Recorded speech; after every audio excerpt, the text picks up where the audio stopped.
یہ ایک بڑا اچھا ذریعہ ہوتا ہے، اور حج جو ہے وہ دنیا بھر کے مسلمانوں کے لیے اتحاد یگانگت کی علامت ہے۔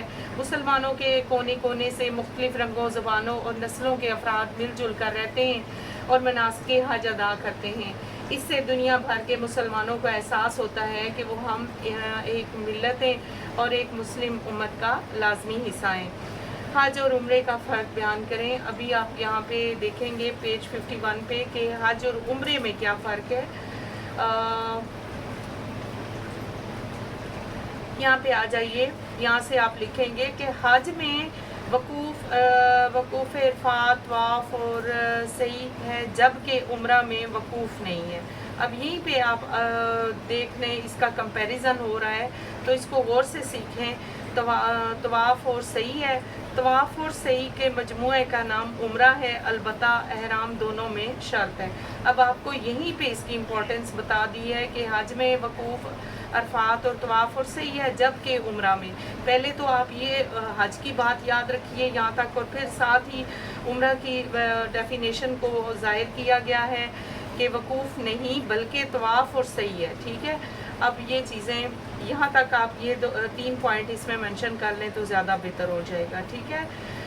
حج کے لیے شرعاً وقت معین ہے اور عمرہ کے لیے کوئی معین وقت نہیں ہے۔ اب آپ دیکھیں کہ حج کے لیے آپ کو ایک پراپر ٹائم میں ذی الحجہ کے مہینے میں ہی جانا ہوتا ہے، تو وہاں پہ آپ جا کر حج ادا کرتے ہیں۔ تو عمرہ کے لیے کوئی وقت نہیں ہے، آپ جب چاہیں آپ عمرہ کر سکتے ہیں سوائے یوم عرفہ اور اس کے بعد کے 4 دن، اور ان 5 دنوں میں عمرہ کرنا منع ہے۔